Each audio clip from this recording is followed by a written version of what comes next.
அம்மா அத்தை மாமா எல்லாரும் முன்னாடி உங்களை பார்த்ததும் எனக்கு மயக்கமே வர மாதிரி ஆயிடுச்சு. அத்தை இன்னைக்கு என்ன காலி பண்ண போறாங்கன்னு நினைச்சேன். அந்த மாதிரி எதுவும் ஆயிடக்கூடாதுன்னு நான் உங்களை தெரியாத மாதிரியே காட்டிட்டேன். நீங்க எதுவும் தப்பா எடுத்துக்கலையே. சேச்சே, நீங்க ஏற்கனவே என்ன தெரியும்னு சொல்லியிருந்தாதான் தப்பா இருக்கும். நீங்க செஞ்சது கரெக்ட். ரொம்ப தேங்க்ஸ் பா.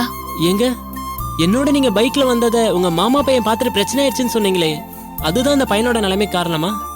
அதுக்காக அந்த மாதிரி மடத்தனமா பண்ணிட்டான்? இல்லங்க, அவன் என்கிட்ட ப்ரப்போஸ் பண்ணா. நான் ரொம்ப ஸ்ட்ராங்கா எனக்கு விருப்பம் இல்லைன்னு சொல்லிட்டேன். அத அவனால தாங்கிக்க முடியல. நான் கேட்டதெல்லாம் எனக்கு கிடைக்கணும், இல்லாட்டி நான் சாவேன் அப்படின்னு ஒருத்தர் முட்டாள்தனமா யோசிச்சா அதுக்கு நீங்க எப்படி பொறுப்பாக முடியும்? அந்த பையனோட முடிவு மடத்தனமானதுனாலும் அந்த மடத்தனத்துக்கு நாமளும் ஒரு காரணமாயிட்டமே ரொம்ப சங்கடமா இருந்துச்சு. அப்படிலாம் இல்லங்க. இன்னும் சொல்ல போனா ஆகாஷ் உயிர் பழிச்சதுக்கே நீங்க தான் காரணம்னு மாமா அத்தை எல்லாரும் நினைக்கிறாங்க. சரியான சமயத்துல மருந்து வரலனா சிக்கலாயிருக்கும். தெய்வம் தான் அந்த பையனை அந்த நேரத்துல உதவி காமிச்சதுன்னு எல்லாரும் நினைக்கிறாங்க. நீங்க மட்டும் இப்ப வந்து எங்க அத்தை கிட்ட கிணத்துல குதிங்கன்னு சொன்னா குதிச்சிருவாங்க. அவ்வளவு புகழ்றாங்க உங்களை. நான் அப்படி என்னங்க பண்ணிட்டேன்? அந்த தம்பி கிட்ட உனக்கு ஒரு ஹாஸ்டல் தேடி கொடுக்க சொல்லுன்னு அத்தையும் மாமாவும் என்கிட்ட சொன்னாங்க. நான் எந்த பையன் கூட பேசினாலும் அத்தைக்கு பிடிக்காது. கண்ணா பின்னான்னு சத்தம் போடுவாங்க. அவங்களே உங்ககிட்ட பேச சொல்றத என்னால நம்பவே முடியல. உங்க மேல அவ்வளவு நம்பிக்கை வச்சிருக்காங்க. சரி விடுங்க, நம்பினோர் கைவிடப்பட. நாளைக்கு முழுக்க உங்களுக்கு ஹாஸ்டல் தேடுறது தான் என்னோட வேலை. Okay? Okay. Yeah okay, bye. By.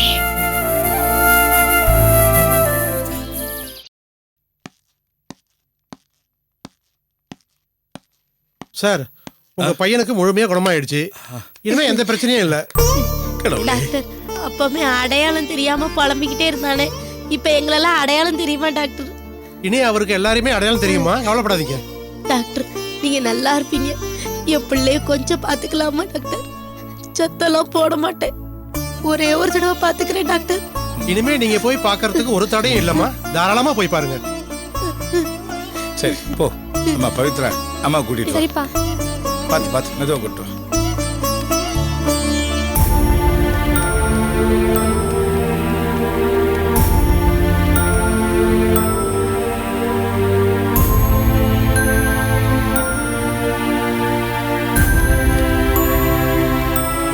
Akash, Akash, ஏன் அப்படி பண்ண? நியாயமாயாது? பெத்த தாயை தவிக்க விட்டுட்டு போற அளவுக்கு இப்ப என்னையா நடந்து போச்சு? எனக்கு இந்த உலகத்துல ஒன்ன விட்ட வேற யாரு ராசா இருக்கா? ஏண்டா டேய், படிச்சு படிச்சு நான் எவ்வளவு சொன்னேன், எதையுமே கேட்காம இப்படி ஒரு காரியத்தை பண்ணிட்டீல. உன்னால நம்ம குடும்பமே எவ்வளவு பரிதவிச்சு போச்சு தெரியுமா? உனக்கு மட்டும் ஏதாவது ஆயிருந்தா உங்க அம்மா உசிரையே விட்டுருப்பாடா. ஏண்டா, உன்னை நினைக்கிறதுக்கு இவ்வளவு பேர் இருக்கும்போது அவங்கள பத்தி எல்லாம் யோசிக்காம நீ இப்படி ஒரு காரியத்தை பண்ணிட்டியடா. ஏயா, என்னையா வேணும்? பசிக்குதா? குடிக்கிறதுக்கு அம்மா ஏதாவது தரட்டுமா? ஏங்க, பிள்ளைக்கு என்ன கொடுக்கணும்னு தெரியல, கொஞ்சம் டாக்டர்கிட்ட போய் கேட்டு வாங்களேன். அதெல்லாம் போய் கேட்க முடியாதுமா. எனக்கு எது வேண்டாம்மா. வேற என்னையா வேணும்? செண்பகா எங்கப்பா?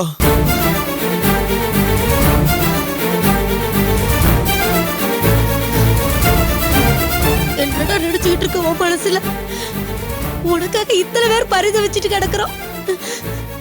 அத பத்தி கொஞ்சம் கூட கவலைப்படாம யாரு எக்கேடு கேட்டு போக, எனக்கு தேவையானதை கொண்டாங்கிற மாதிரி அந்த மேடாமணிக்க பத்தி கேட்டுட்டு இருக்கேடா. இவ்வளவு பட்டதுக்கு அப்புறமும் உனக்கு புத்தி வரலையடா. டேய், அவனே இப்பதாண்டி கண்ணு முடிச்சு பாக்குறான், அவங்கிட்ட போய் ஏன்டி இப்படி கத்துற? பின்ன என்னங்க, இவளுக்காக இவ்வளவு பேர் பரித வச்சுட்டு நடக்கிறோம், அதை விட்டுட்டு அவளை பத்தியே கேட்டுக்கிட்டு இருக்கோம். சரி விடு விடு, அழாத. எப்ப ஆகாஷ், செம்பக வெளியில தான் இருக்கா. யோசனை இல்லாம நீ பண்ண காரியத்தினால அவளுக்கு தானே ரொம்ப வேதனை. இப்ப என்னையா சொன்னீரு? ஐயா, 10 மாசம் அவனை சுமந்து பெத்த தாய் நான் வேதனை பட்டுக்கிட்டு இருக்கேன், அதுவும் அம்மா கண்ணுக்கு தெரிய மாட்டேங்குது. எவ்வளவு ஒருத்தி வேதனை பட்டுட்டா, அதுவும் அம்மாக்கு பெருசா தெரிஞ்சு போச்சு, அப்படித்தானே? ஏய், நான் எதுக்காக சொல்றேங்கிறத புரிஞ்சுக்காம பேசாத. கொஞ்ச நேரம் வாய் மூடி சும்மா இரு. அம்மா பவித்ரா, போய் செம்பக கூட்டு வாமா. போ. சும்மா அணைத்துக்கிட்டே இருக்கு. மத்தவங்க என்ன புரிஞ்சுக்கலாலும் பரவாயில்ல, நீங்க என்ன புரிஞ்சுக்க மாட்டேங்கிறீங்களே. ஷென்பா, ஆகாஷ் உன்னைய பார்க்கணும்னு சொல்றான், உள்ளவா. இல்ல நான் வரல. இல்ல அப்பா தான் வர சொன்னாங்க. வா.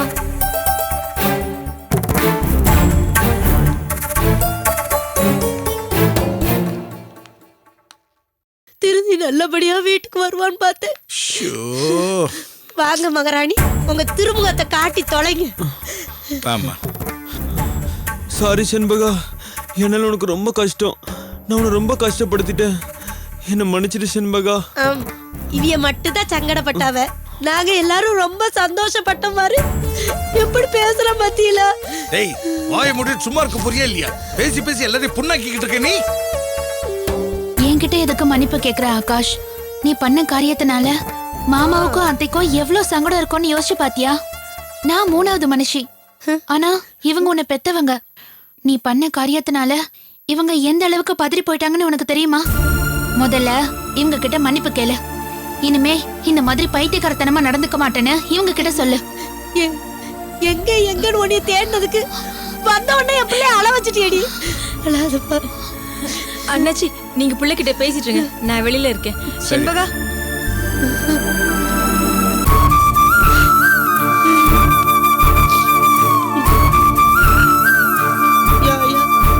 நீ ஏன் இவகிட்ட எல்லாம் மன்னிப்பு கேட்கணும்? அப்படி பார்த்தா உன்னை கை நீட்டி அடிச்சதுக்கு அவதான் உங்ககிட்ட மன்னிப்பு கேட்கணும். ஆம்பளை பையன் போய் ஒரு பொட்டச்சிட்ட போய் மன்னிப்பு கேட்கலாமா? சும்மா சிங்க மாதிரி இருக்க வேண்டாம். இங்கேயும் வந்து உன் போதனை ஆரம்பிச்சிட்டியாமா? அண்ணன் தெளிவாகி முதல்ல வீட்டுக்கு வரட்டும், அது வரைக்கும் கொஞ்சம் பேசாம இரு. நீ ஏண்டி உங்க அப்பா மாதிரியே புரிஞ்சிக்காம பேசுற? என் பிள்ளைக்கு எது நல்லதுன்னு நான் சொல்லாம வேற யாரு சொல்லுவா? டேய் உன்னை இங்க விட்டு வச்சிருந்தா ரொம்ப பிரச்சனை ஆயிடும். ராஜா நீ கொஞ்ச நேரம் படுத்து ரெஸ்ட் எடுத்துக்கப்பா. ஏய் நீ வெளியே வா, அப்புறமா வந்து பேசலாம். அம்மா பவித்ரா உங்க அம்மா கூட்டு வாமா. நீ ரெஸ்ட் எடுத்துக்கிட்ட ஆகாஷ். ஓ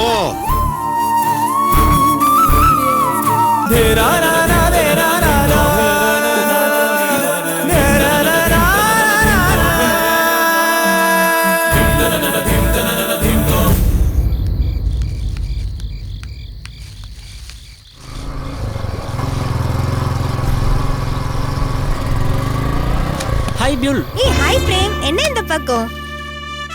என் ஃப்ரெண்டை பார்க்க வந்தேன். அவ வீடு இங்கே தான் இருக்கு. நேத்து அவனுக்கு பர்த்டே ட்ரீட் வைக்கிறேன்னு சொல்லியிருந்தான். நேத்து எனக்கு கொஞ்சம் ஒர்க் இருந்ததுனால வர முடியல, அதான் இன்னைக்கு பார்த்து விஷ் பண்ணிட்டு போலாமேன்னு வந்தேன். அப்புறம் WhatsApp.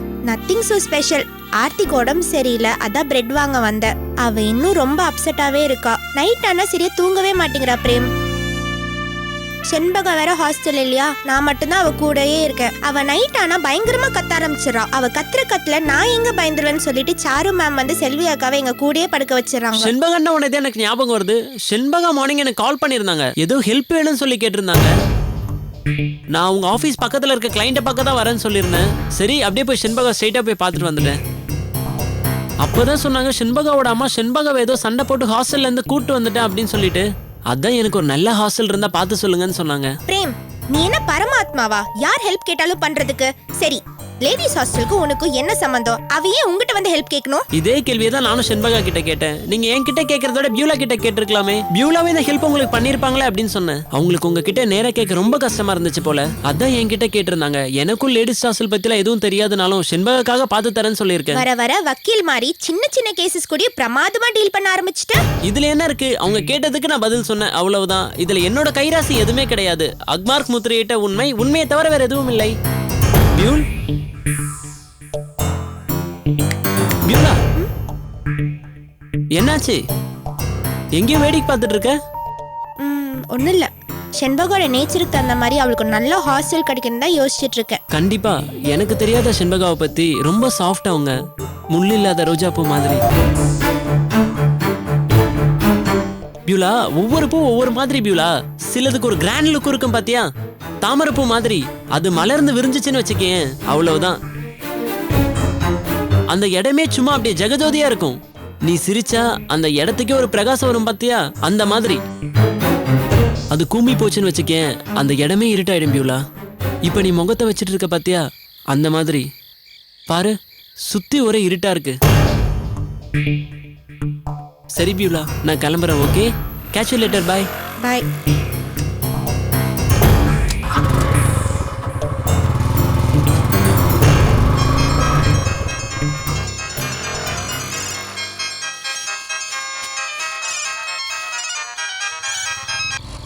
Hello hello hi sweeter, how are you?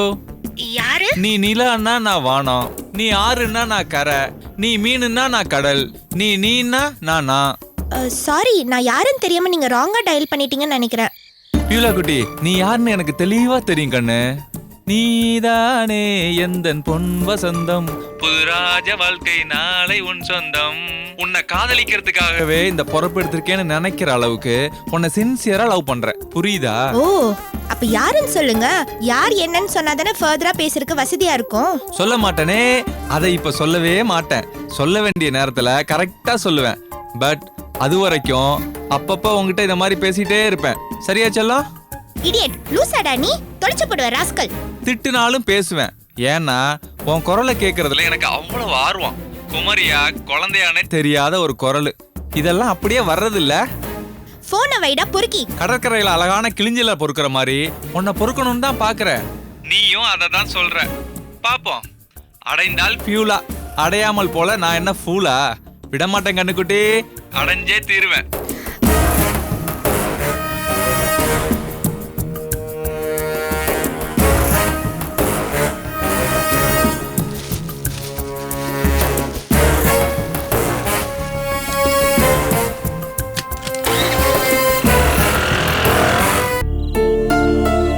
Shenbaga, உன்னை நினைச்சா ரொம்ப கவலையா இருக்குடி. நம்ம குடும்பத்துல சம்பாதிக்க வேற ஆள் இல்லடி. நீதான் முதல்ல தலை எடுத்தவ. வேற வழி இல்லாம தான் சென்னைக்கு உன்னை வேலைக்கு அனுப்புன. நீ எங்க போனாலும் எனக்கு மகளா இருப்பேன்னு நம்பிதான் உன்னை அனுப்புனேன். அந்த நம்பிக்கையில கல்லு விழுந்துருமோன்னு பயமா இருக்குடி. ஏமா இப்படி தேவையில்லாம வளர்ற? நான் உனக்கு மகளா இல்லாம எங்க போயிட்டேன்? சும்மா வீணா பிரம்ம பிடிச்ச மாதிரி ஏதாவது பேசாத. எதுடி பிரம்ம? அந்த பையன் ஆகாஷ் சாக கிடந்தவன் கண்ணு முழிச்சிட்டு அவங்க அப்பா அம்மா நான் இத்தனை பேர் பக்கத்துல வச்சுக்கிட்டு செண்பகா எங்கன்னு உன்னை தேடிக்கிட்டு இருக்கான். இதெல்லாம் முறையாவா இருக்கு? அவன் அப்படி நாகரிகம் இல்லாம நடந்துக்கிட்டதுக்கு நான் எப்படிமா பொறுப்பாக முடியும்? அவன் தானே தேடினா, நான் அவனை தேடலையே. நான் அவனை தேடிட்டு தெரிஞ்சாதானே உன்னை விட்டு போயிடுவேனோன்னு நீ கவலைப்படணும். நான் தான் அவன் விருப்பத்துக்கு சம்மதிக்க மாட்டேன்னு சொல்லிட்டு உனக்கு மகளா தானமா இருக்கேன். அப்புறம் என்ன உன் பிரச்சனை? அவன் முட்டாள்தனமா தற்கொலை பண்ணிக்க முயற்சி பண்ணதுக்கெல்லாம் ஏமா எல்லாரும் சேர்ந்து என்ன பொறுப்பாக்குறீங்க? ஒரு ஆம்பளையோட முட்டாள்தனத்துக்கு கூட ஒரு பொம்பளை தான் பொறுப்புன்னு ஏன் சொல்றீங்க? இப்படி எல்லாம் பேசுறதுனால ஒரு பிரயோஜனம் இல்ல செண்பகா. அவன் முட்டாள்தனமா பண்ணானா கெட்டிக்காரத்தனமா பண்ணானா உலகம் பார்க்காதுடி. அவங்க அப்பா அம்மா அவங்க பையனோட முட்டாள்தனத்தெல்லாம் மறைச்சிட்டு உன்னை தாண்டி கூண்டுல நிறுத்தி குத்தம் சொல்வாங்க. உலகமும் உன்னை தாண்டி குத்தம் சொல்லும். நியாயம் பேசுறதுல என்னமா கெட்டிக்காரத்தனம் இருக்கு? பாதிப்பு வராம பாத்துக்கிறதா கெட்டிக்காரத்தனம் இருக்கு. உனக்கு ஏதாச்சும் ஒண்ணுன்னா அது நம்ம குடும்பத்தையும் பாதிக்கும்டி. நம்ம குடும்பம் உதவிக்கு ஆள் இல்லாத குடும்பம்டி. எல்லார்கிட்டயும் பணிஞ்சு தாண்டி போகணும், குழஞ்சி தாண்டி பேசணும். இப்பவே தரமட்டத்துல தாமா இருக்கும். இதுக்கும் மேல பணிஞ்சு போகணும்னா பள்ளம் தோண்டி தான் போகணும். இவ்வளவு பணிவா நடந்துகிட்டும் கூட இந்த வீட்ல நமக்கு ஏதாவது மரியாதை இருக்கா? ஏதோ மாமா ஒருத்தர் இருக்கிறதுனால பரவாயில்ல. இல்லனா இந்த வீட்டுல நம்ம கதி என்னன்னு நீ யோசிச்சு பாத்தியா? பிச்சைக்காரன் எந்த வீட்டுல பிச்சை எடுக்கணும்னு அவன் தீர்மானிக்க முடியாதுமா. எந்த வீட்டு கதவு திறந்திருக்கோ அந்த வீட்டுல போய் எடுக்க வேண்டியதுதான். அந்த மாதிரி தாண்டி நம்ம நிலைமையும். இந்த ஊர்ல நமக்குன்னு திறந்திருந்த வீடு இந்த வீடு தாண்டி. வேற வழியே இல்ல. அப்படி சொல்லாதம்மா. நான் பாட்டுக்கு நிம்மதியா கொஞ்சம் சுயமரியாதையோட சாரு மேடத்தோட ஹாஸ்டல்ல இருந்தேன். எனக்கு இந்த ஊர்ல இருக்கிறதுக்கு ஓரளவுக்கு தைரியம் வந்ததுக்கு காரணமே சாரு மேடம் தான். ரொம்ப மரியாதையா அன்பா வச்சிருந்தாங்க. எனக்கு இங்க ருக்கு அத்தையால பிரச்சனை வருதுன்னதும் துணைக்கு செல்வி அக்காவை அமுச்சு வச்சாங்க. அவங்க எனக்கு இவ்ளோ பண்ணியும் நான் அவங்களுக்கு செஞ்சதுன்னு எதுவுமே இல்லம்மா. அப்படி இருந்தோம் அவங்க என் மேல எவ்ளோ அன்பா என்ன ஒரு மகளை போல பாத்துக்கிட்டாங்க. நீதான் வந்து தேவையில்லாம அங்க ஆட்டம் போட்டு எல்லாத்தையும் கெடுத்து மறுபடியும் மரியாதை இல்லாத இந்த இடத்துல கொண்டு வந்து நிறுத்திட்டேன். அந்த பொம்பளை பத்தி பேசாத. உன்னை நான் பெத்தனா இல்ல அவ பெத்தாளா? பெத்து வளர்த்து ஆளாக்கி வச்சா புள்ள பிடிக்கிற மாதிரி வந்து அவ கடத்திட்டு போவாளா?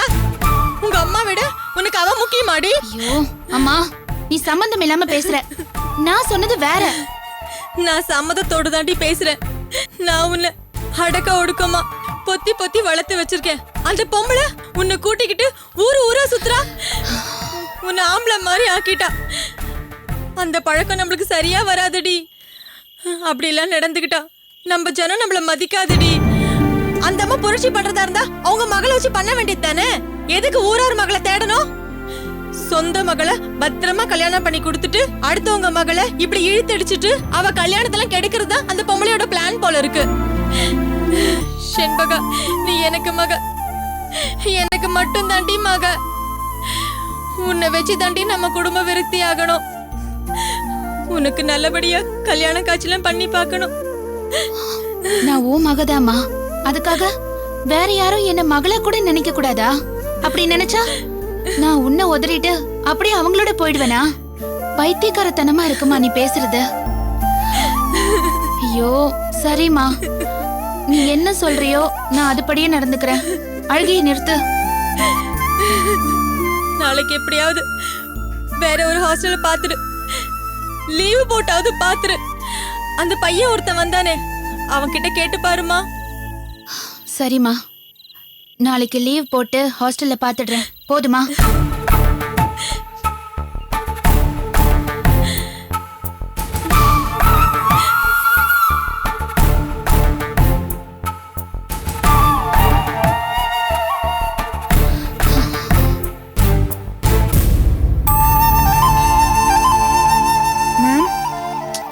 என்ன பியூலா, நீ ஒரு பிரெட் வாங்கிட்டு வர சொன்னதுக்கு இவ்வளவு நேரமா பண்றது? பசியோட வெயிட் பண்ணிட்டு இருக்கல்ல.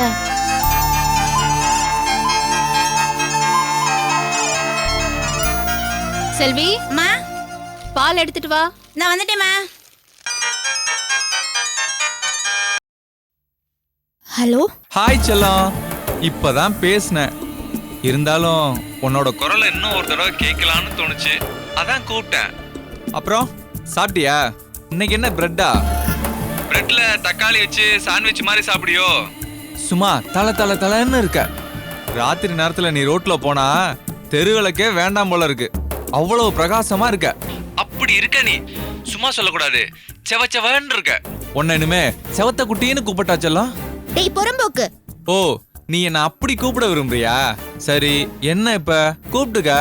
எனக்கு எந்த ஆட்சேபனையும் இல்ல. சரி செல்லம், வெளியே போயிட்டு வந்து டயர்டா இருப்ப, ரெஸ்ட் எடு. அப்புறம் பிடிக்கிறேன் உன்னை. வச்சட்டுமா? பாய் செவத்த குட்டி. டேய் இடியட்.